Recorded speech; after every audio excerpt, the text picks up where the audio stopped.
Pozdrav svima, dobrodošli u podcast Zdravo sa Ivanom. Osjećaj nezadovoljstva, frustracije, nemoći može nas dovesti u situaciju da pomislimo da izlaza nema. Neki, nažalost, pomisle i pokušaju ono najgore. Moj današnji gost, profesor dr. Čedo Miljević, predsjednik Udruženja psihijatara Srbije. Profesore, dobrodošli. Bolje vas našao, Ivana. Depresija ima svoj uzrok i način nastajanja. Ukoliko se ne leči, šta se dešava?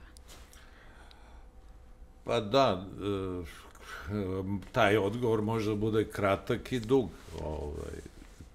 Globalno zavisi od intenziteta depresije, ali je depresija koja se ne leči utiče jako loše na funkcionisanje osobe i može da dovede do nekih ozbiljnih komplikacija kojih se svi mi koji radimo s pacijentima koji boluju od depresije najviše bojimo, a to je razvoj suicidalnih misli i samopovređivanja.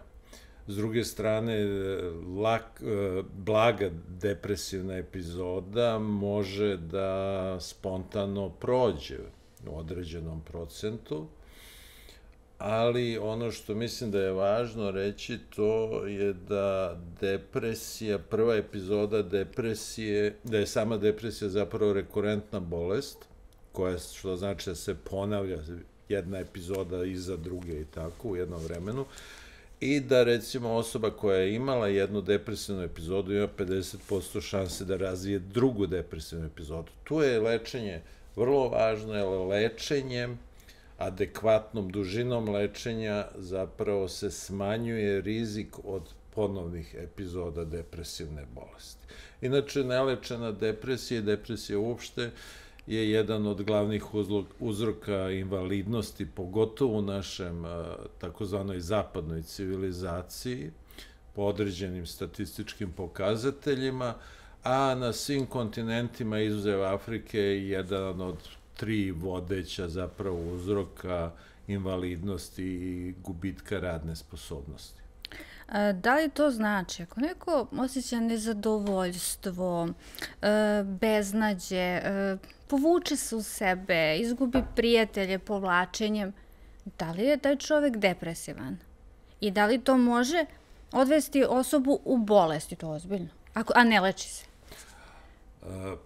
Pa pazite, prvo, ako je neko, da razjasnimo neke stvari, imamo, jel tako, depresiju kao osjećanje, i depresija kao osjećanje je nešto što je jedna od osnovnih emocija koje svi proživljamo i ne postoji čovjek koji nije iskusio depresiju kao osjećanje, u smislu neraspoloženja, odnosno gubitka nečega važnog u svojoj psihičkoj sferi, jel tako?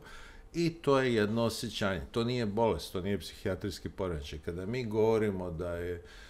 Kada mi govorimo lekari o depresiji kao bolesti, mi mislimo na sindrom, a sindrom je skup simptoma i odnosno neraspoloženje, odnosno depresivno raspoloženje je samo jedan od simptoma koji čak ne mora da bude ni prisutan da bismo dijagnostikovali depresiju kao bolest.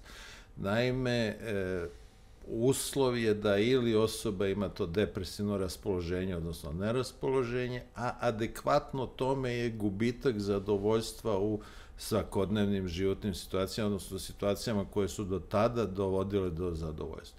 Na primer, uživali smo u seksu, u radu, u sportu, u druženju i odjednom više ne osjećamo nikakvo zadovoljstvo u tim aktivnostima. To je ekvivalent depresivnom raspoloženju.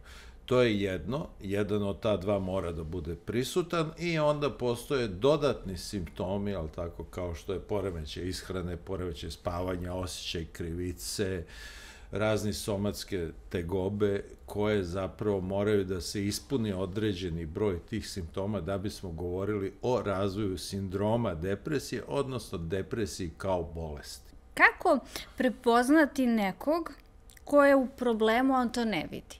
Jer definitivno vi kao stručnjak morate pomoći toj osobi da se bori sa tim stanjem. Jer čovek kada je u takvoj situaciji, on ne vidi rešenje, ne vidi izlaz.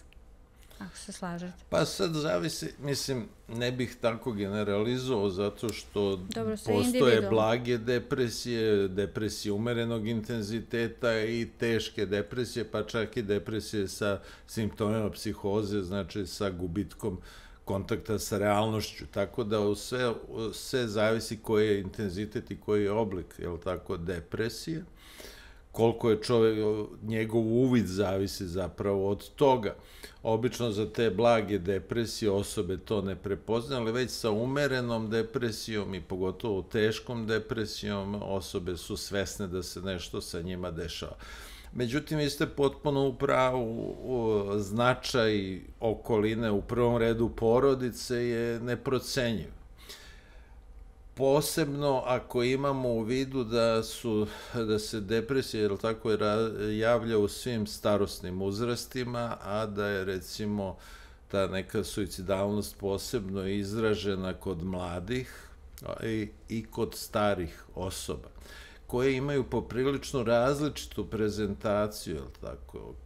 Tako da porodica mora da obrati pažnju, ono što uvek pričamo, na svog člana, da prati neke upadljive promene u ponašanju, kao što ste pomenuli na početku, povlačenje, izolacija iz društva, disfunkcionalnost kod adolescenata, dece, studenta, odjednom popuštanje u školi. Vrlo često se dešava, jel tako, korišćenje nekih psihoaktivnih supstanci. Kod dece često se javlja epizode besa, iritabilnosti. Kod starijih osoba opet jedno potpuno povlačenje, čak može doći do takozvanih kognitivnih simptoma, odnosno da osoba ima probleme sa pamćenjem, koncentracijom, do te mere da okolina počne da razmišlja da osoba boluje od demencija. U stvari radi se o depresiji koju kod tih osoba zovemo lažnom, odnosno pseudodemencijom. Tako da okolina ima izuzetno važnu ulogu, u prvom redu porodica koja je često u kontaktu koja je redovnom kontaktu sa ovim osobama, i oni treba da prepoznaju promenu u ponašanju i da razgovaraju o tome. To je prvi razgovor, a onda da se potraži pomoć. Ta pomoć može biti vrlo različita, je li tako?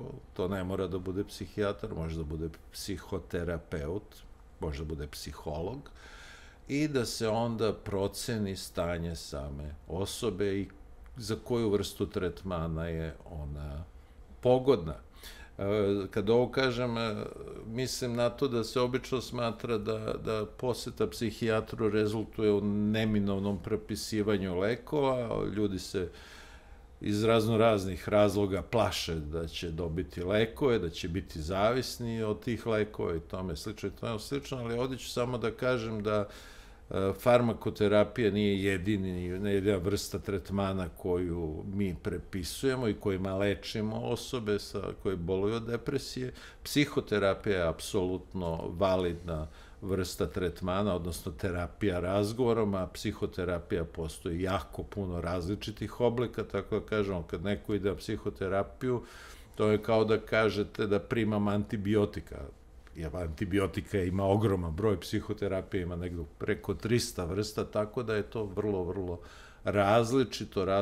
Danas postoji neke potpuno nove metode kao što su stimulacije određenih regiona mozga, koje zaista jako obećavaju u samom tretmanu depresije, koje su potpuno inače neinvazivne. Pomenuli ste suicid.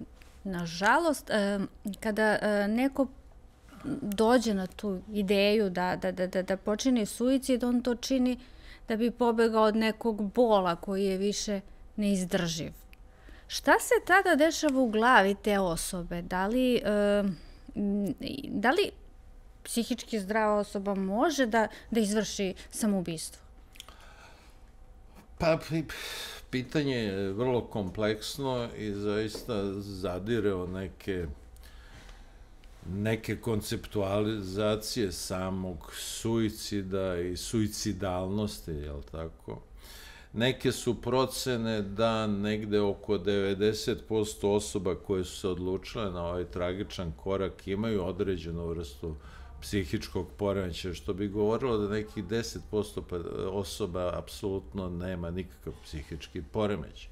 Šta se dešava u glavi, to je praktično nemoguće znati, pogotovo nije moguće uraditi neku generalizaciju, jer svaki ovakav čin predstavlja ličnu dramu svake od ovih osoba, jel tako, i mora da se potpuno individualno pristupi u tumačenju ovakvih dešavanja, ali najopštije rečeno danas se smatra da ta neka impulsivnost postupka, pogotovo kod mladih, u saradnji sa osjećajem da sam gubitnik,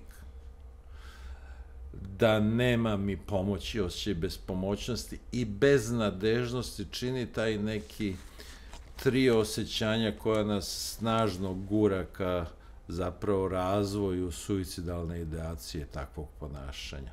Normalno, moramo reći da postoji protektivni faktori, kao što je prisustvo porodice, podrška prijatelja i tome slično, koje su često od odlučujućeg značaja, koje deluje protiv te suicidalnosti, odnosno javljanja suicidalnih misli.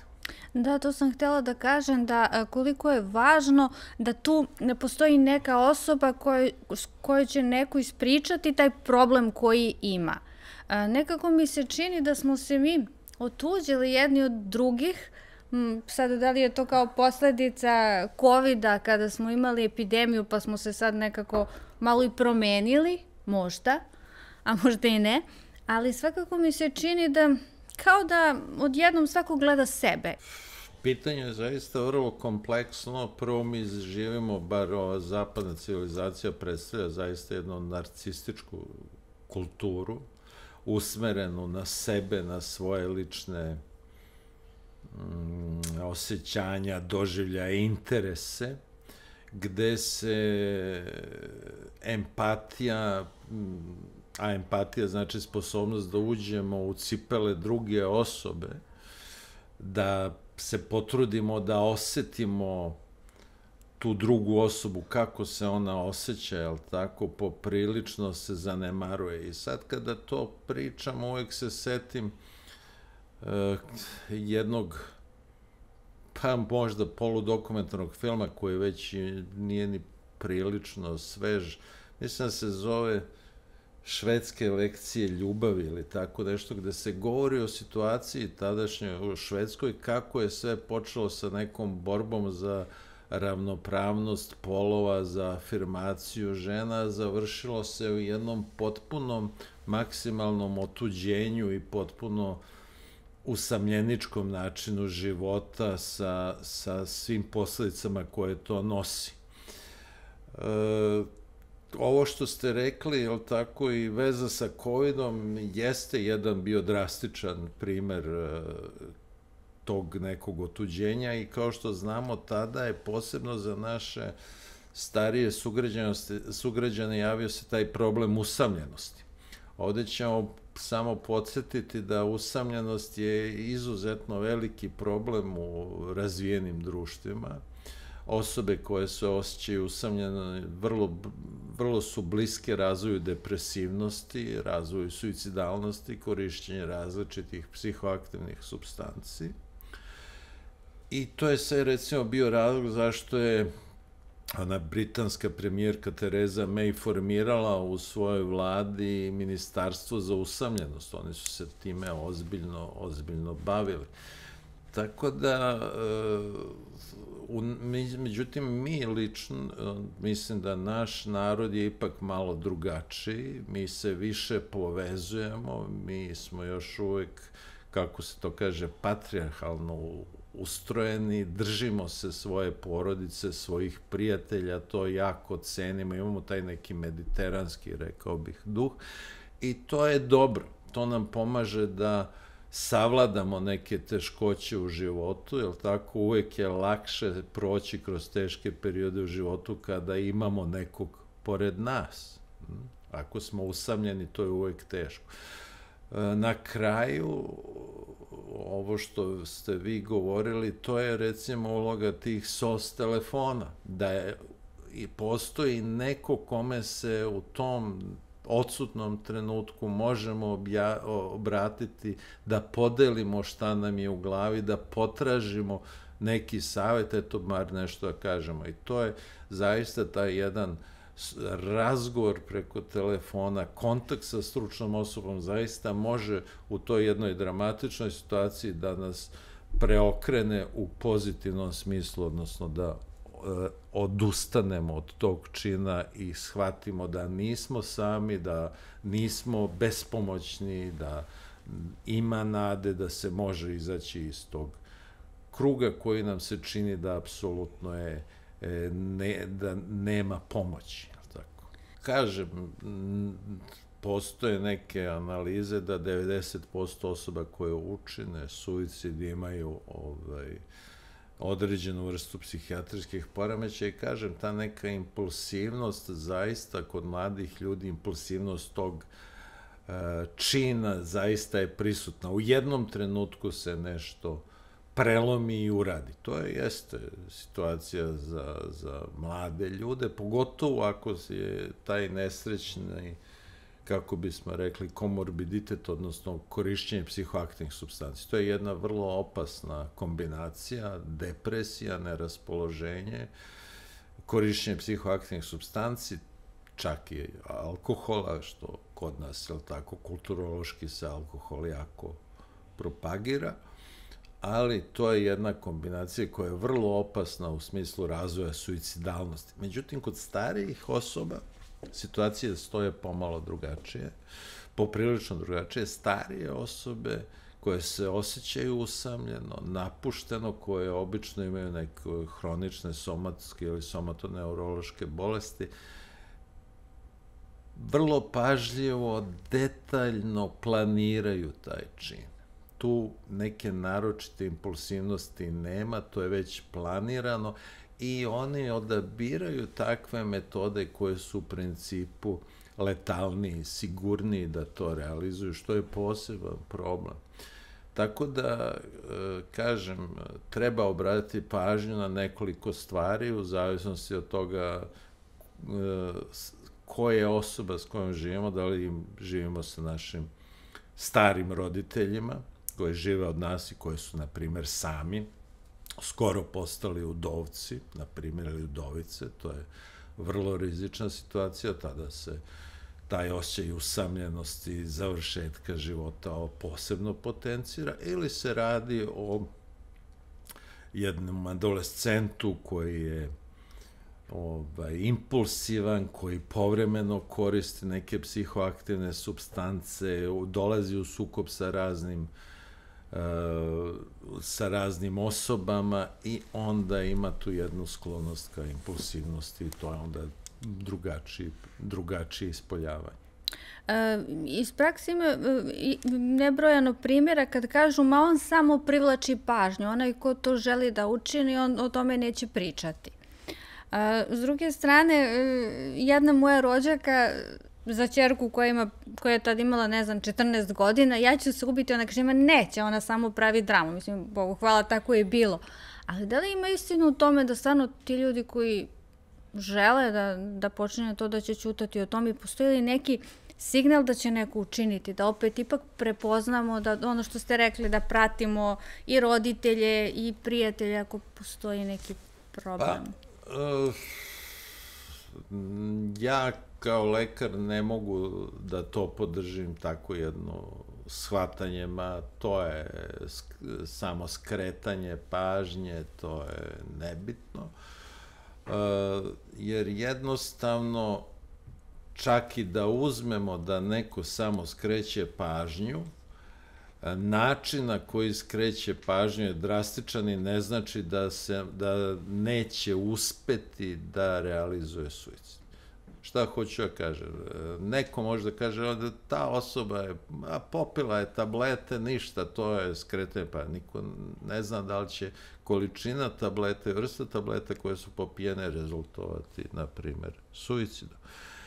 Tako da je svaka izjava da život nije vredna življenja, da bih voleo da zaspem i da se ne probudim, da neće se ništa loše u ovom svetu desiti ako mene nema, sve je potpuno isprazno, da samo kažemo neke lakše izjave, pa do te da mislim da mi je život bezvredan i da treba da ga okončam, moraju se shvatiti ozbiljno.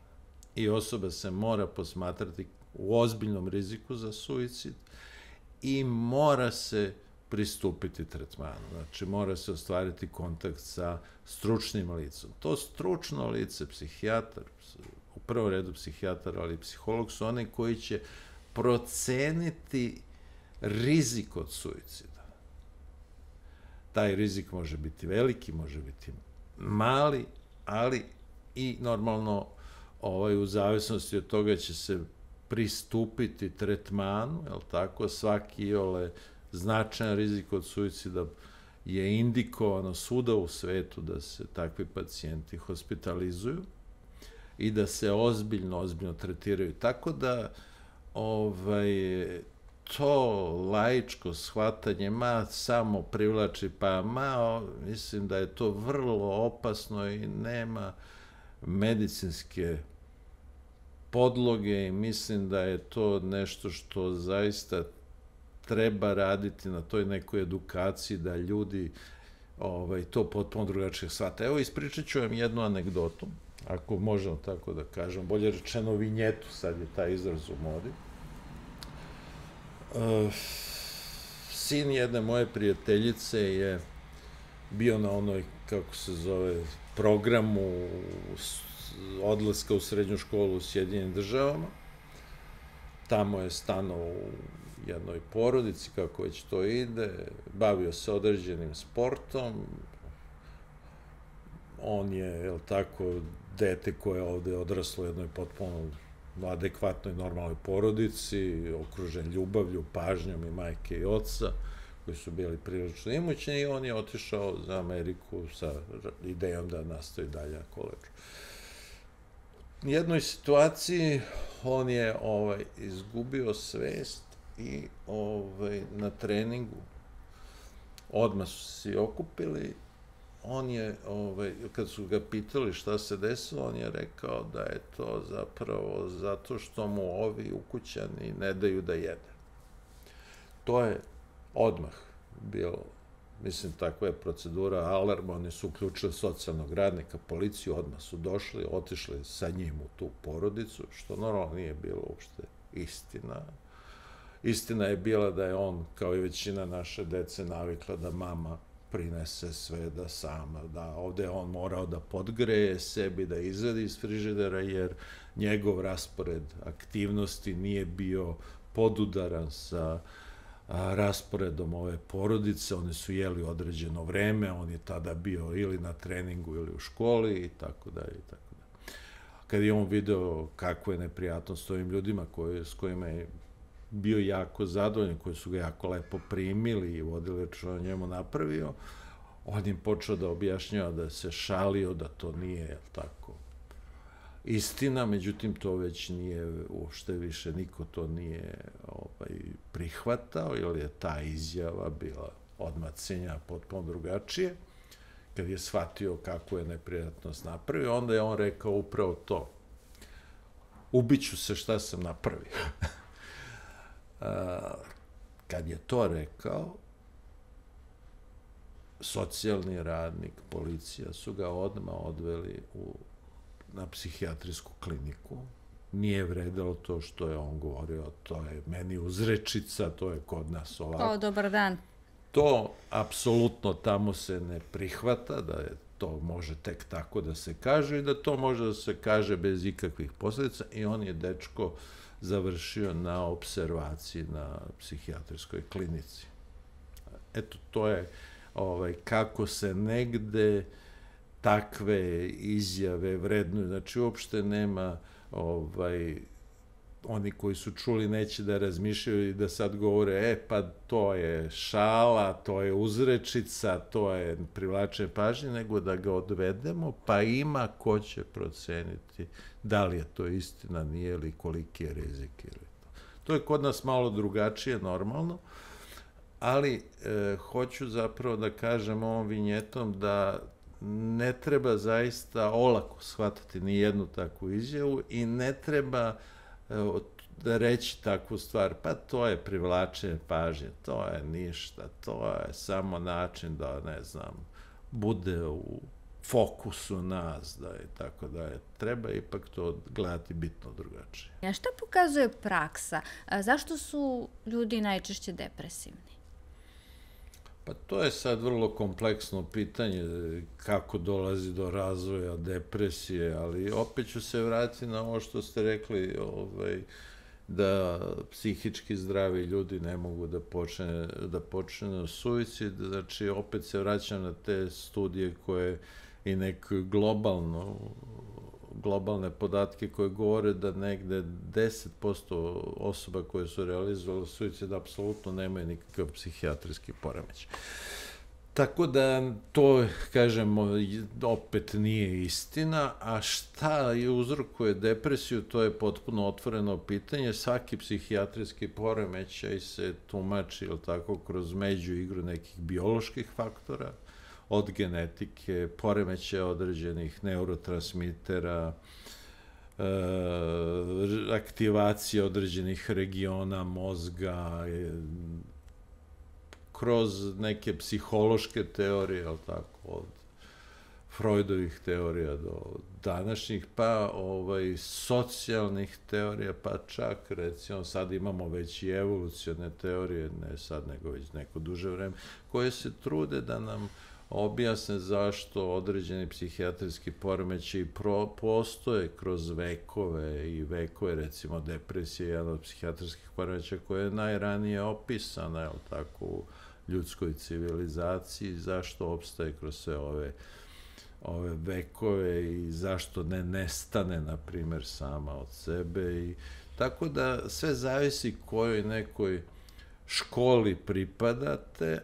Danas se mnogo priča o toj interakciji između gena i okoline i mislim da to je nekako najbliže istini, da nosimo određeni genetski potencijal, ali da ta dešavanja u okolini, ti nepovoljni životni događaji, posebno u detinjstvu, značajno utiču na menjaju ekspresiju gena i čine nas vulnerabilnim za razvoj određenih psihijatrijskih poremećaja. To je najopštije zapravo ta priča o interakciji gena i okoline i mislim da se tu zapravo može govoriti na neki način o verovatno najistinitijem zapravo uzroku od nastanka psihijatrijskih poremećaja, pa i depresije. Normalno, neki imaju značajno veću ulogu genetike, neki nešto manje, ali kada kažemo depresiji,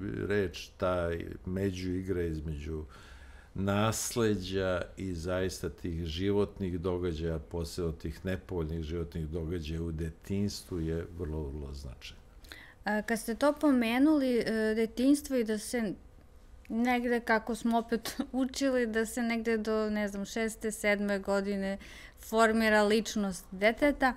Koliko, recimo, dete koje je odraslo bez jednog ili oba roditelja, kasnije može biti, šta odlučuje da krene pozitivnom ili negativnom stranom?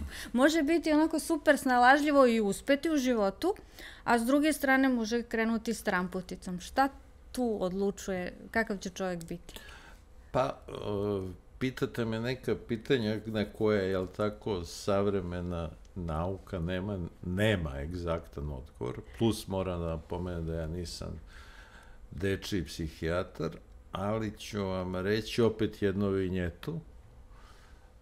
Pre, ne znam, 20 godina sam bio na kongresu Američkog psihijatrijskog udruženja i tada je bila objavljena 3. knjiga, mislim, ili 4. o Harryu Potteru.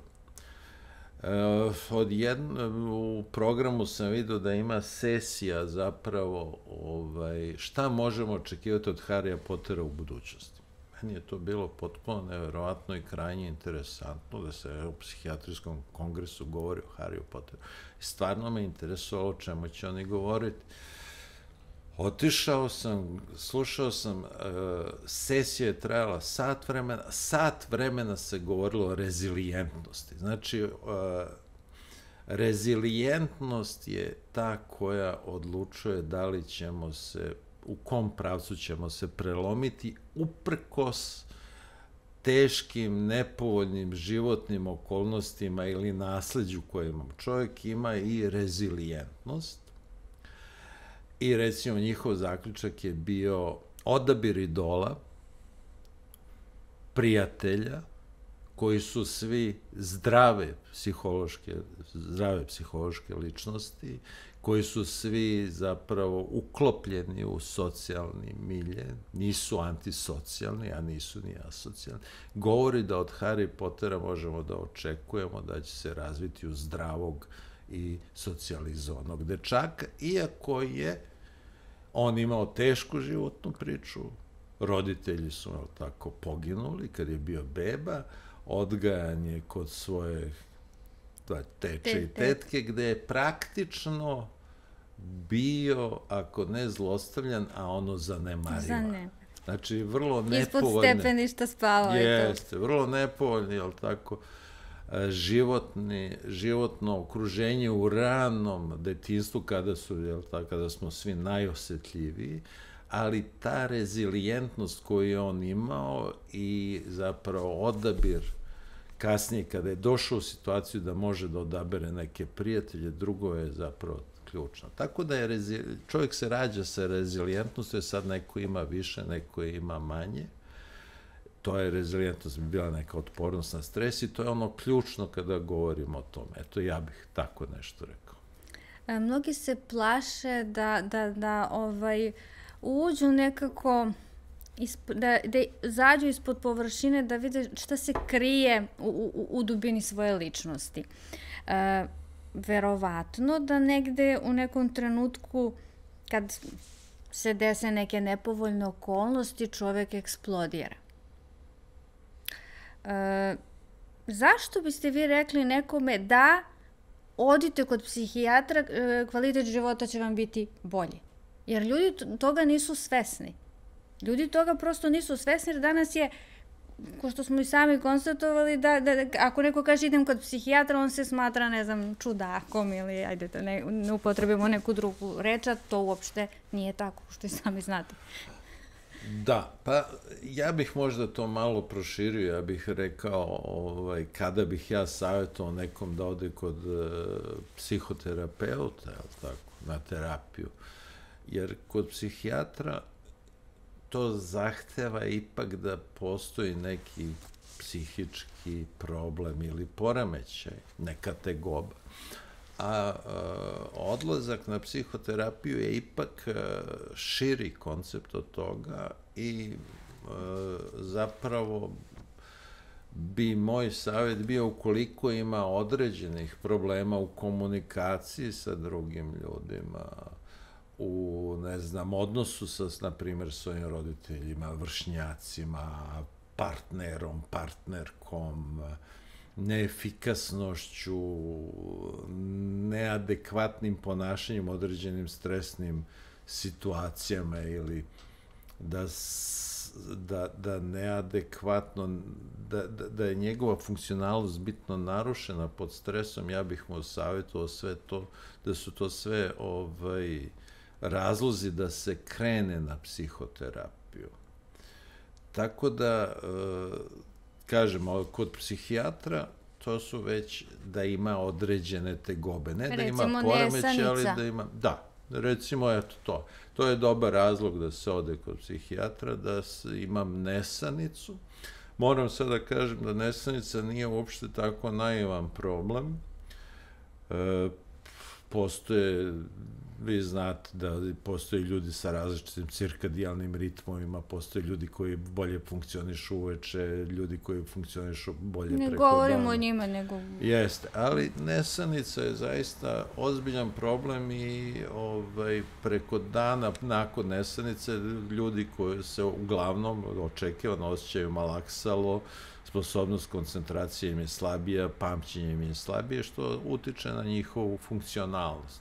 Nesanica je često uvod u određene pojave određenih psihijatrijskih poremećaja, ali evo reću jednu sada zanimljivu hipotezu koja pojavu nesanice dovodi direktno u vezu sa razvojem, recimo, Alzheimerove demencije. Jer po toj hipotezi što je dosta, neke stvari su u toj hipotezi dosta dokazane, ako ona sama po sebi nije dokazana, ali recimo uopšteno ta hipoteza kaže da kada spavamo, da nam se zapravo šire prostori između neurona i svi oni produkti metabolizma koji neuroni u našem mozgu izbace tokom budnog stanja se tada izbacuju u krvi, zapravo mozak ih se oslobađa. U slučaju nesanice, govorim vrlo uopšteno i široko, u slučaju nesanice to se ne dešava, ti produkti metabolizma ostaju u tom intersticijskom prostoru između neurona i to bi bio neki početak kaskade događaja koji se završava sa onim amiloidnim plakovima koji su karakteristični, recimo za Alzheimerovu demenciju. Tako da nesanica jeste ozbiljan problem i ne treba je olako shvatiti, pogotovo nesanica koja se ponavlja iz večeri u večeru. To što jednom ne spavamo na, ne znam, 10 dana ili mesec dana, to se dešava svima, ali kada počeo da ne spavamo 3-4 noći za redom, to je već poseban problem. Postoje ljudi koji poznajem da eto 3 nedelje, 2 nedelje, mesec dana imaju loše spavanje. I naravno odlazak kod psihijatra da bi lekar utvrdio da li je njemu potrebna neka vrsta lekova da prosto počne da spava, jer čovjek mora da spava, san je neophodan. Koliko recimo, u redu je kad neko ima problem konkretan, pa taj problem traje trenutno, pa sad niko ne može da spava, adrenalin, uzbuđenje, kako rešiti problem, to je okej. Ali da li su to 2 nedelje, 3 nedelje, kad je ono maksimum, kad više ne može čovjek da izdrži? Pa 2-3 nedelje mislim da je već jako puno za mene. 3-4 dana da neko ima ozbiljan problem sa nesanicom. Sad nesanica nije jedinstvena kategorija.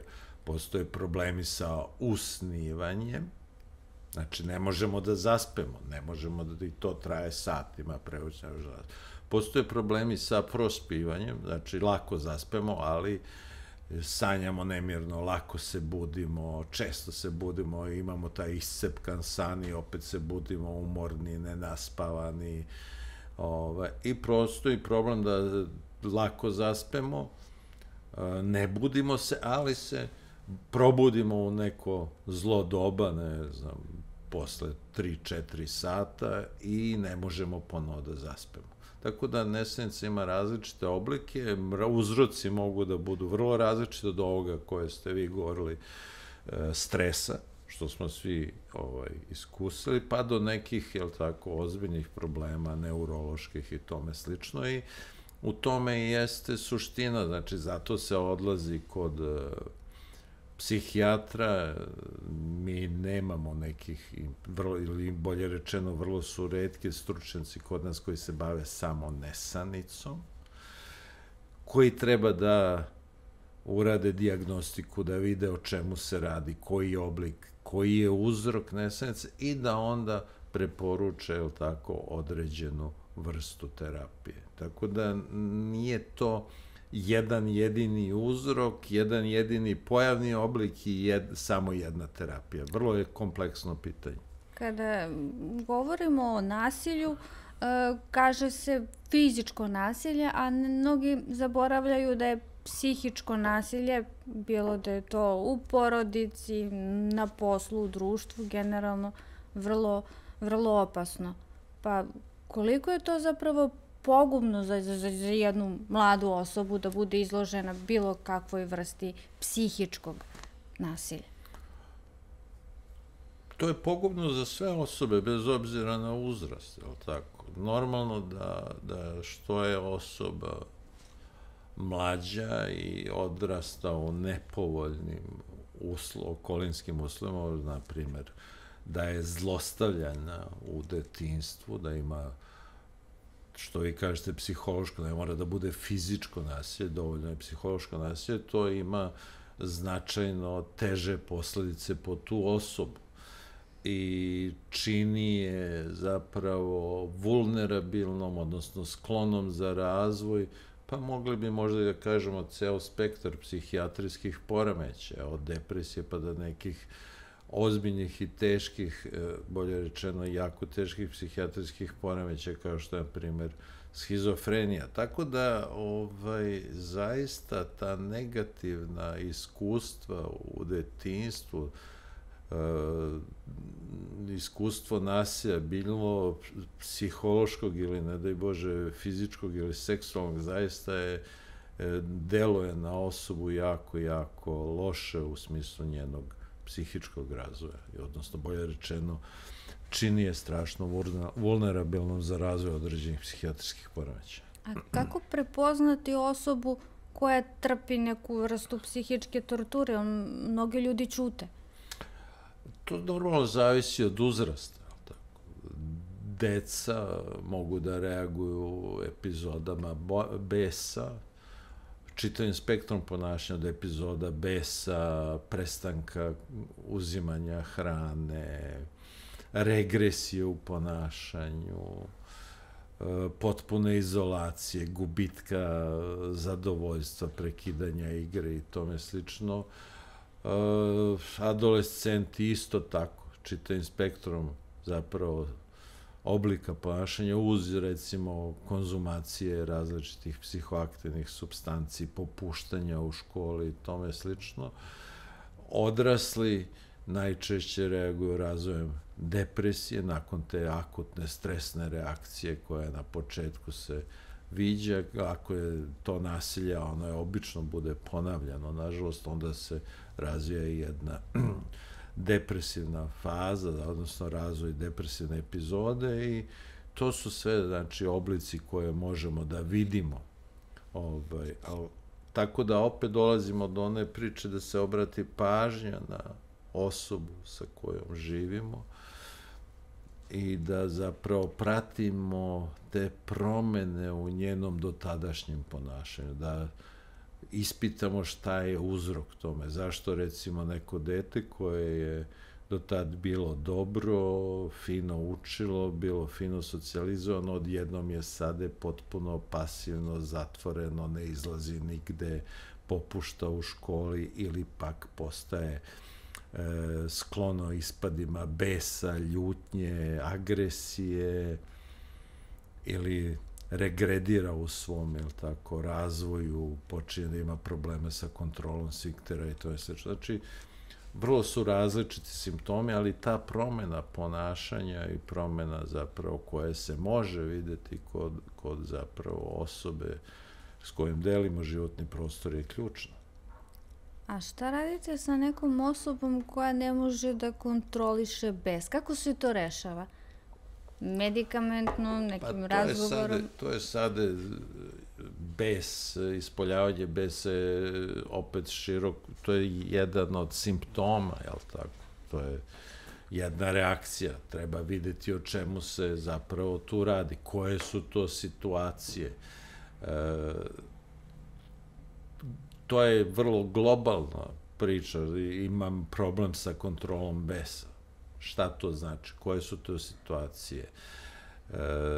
Da li osoba ima ispoljavanje besa kada koristi psihoaktivne supstance, na primer, ili se to dešava pri stresnim situacijama, ili osoba ima neki psihijatrijski poremećaj, pa se onda tokom akutne faze tog poremećaja to dešava. Znači, vrlo su različiti pristupi u zavisnosti od uzroka. Da li ima osoba neki poremećaj ličnosti, pa se dešavaju zapravo ti ispadi besa. U zavisnosti od toga i terapija je različita, od psihoterapije do primene lekova, na primjer stabilizatora raspoloženja ili pak antipsihotika. Vrlo je različito, zavisno od uzroka i o čemu se zapravo radi. Tako da To je isto kad kažemo, ne znam, da smo tužni. To je nešto što je osjećanje, je li tako, kao i ljutnja, a sad ta tuga može biti depresija, i ta depresija može biti blaga, može biti teška, može biti psihotična.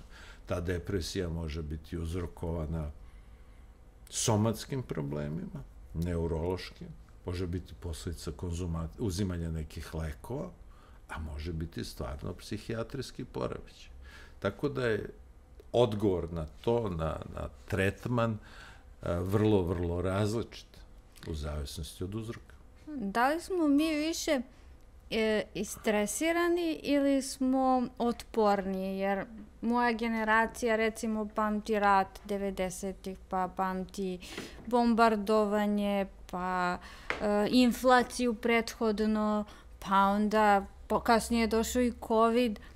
Nekako se meni čini da smo mi možda navikli na stres. Kako se vama čini iz ugla stručnjaka, da li smo mi više otporni ili smo zaista jedna istresirana? Pa, činjenica smo mi svašta preživeli i brojne, jel tako, nepovoljne okolne događaje.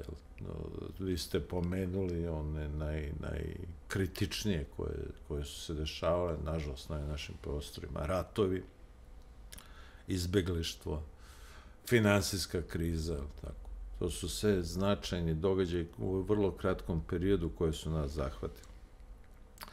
Međutim, koliko je to dovelo do povećanja određenih psihijatrijskih poremećaja je potpuno drugo pitanje i na to pitanje odgovor možem da daju samo statističari kada bi se uradili te epidemiološki podaci, onda bi nešto videli. Stoga na kraju je bio i ovaj COVID, jel tako, koji je isto bio jako značajan, jel tako, strah, faktor bolest. Svuda u svetu, jest.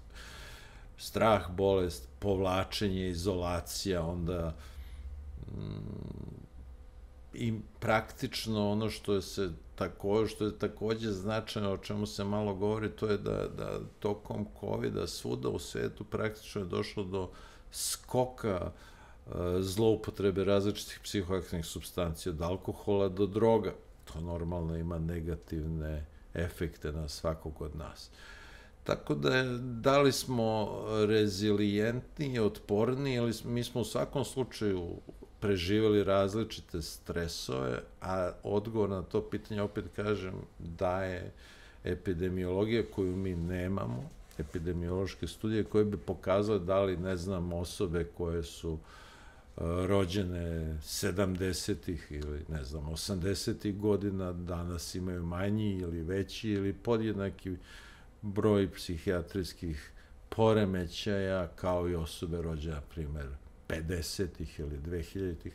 Jednostavno te podatke nemamo, ali oni teški psihijatrijski poremećaji globalno smatra se da imaju uvek istu, jel tako, učestalost bez nekih velikih promjena. Ovi blaži, oni zaista poprilično zavise od određenih životnih okolnosti.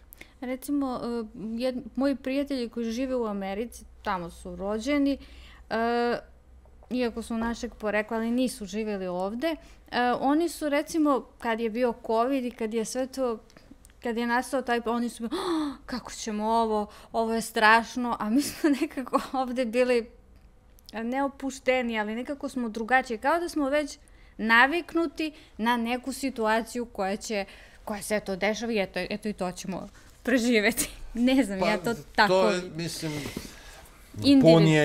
tako, društvene mreže su pune takvih nekih procena, komentara, upravo u ovom smislu u kome ste govorili. Teško je to reći, dati globalnu ocenu, jer je pristup problemu bio od starta drugačiji recimo u Sjedinjenim državama u odnosu na nas. Mi smo imali drugačiji globalni pristup na početku problemu, a onda smo ušli isto u jednu globalnu priču sa izolacijom, sa strahom, sa panikom. Sad, mi imamo ono što mislim da je važno, mi zaista imamo kao narod i kao društvo taj jedan stav da se podržimo i da se povezujemo, ma koliko to zvučalo malo i starinski, a to zapravo pomoć jedno drugom je zapravo u takvim trenucima krize ključna, da prebrodite, da opet se vraćamo, da niste usamljeni, da ima tu nekog. Mi ne zaboravljamo, uopšteno pričam, mi ne zaboravljamo naše ni stare roditelje, ni stare sugrađane, trudimo se da im pomognemo, komšije pitaju jel treba nešto da se kupi, i tako dalje, i tako dalje. Znači, ta podrška je vrlo važna, to je u zapadnim zemljama ipak malo drugačije, pomenuo sam tu Švedsku i tome slično.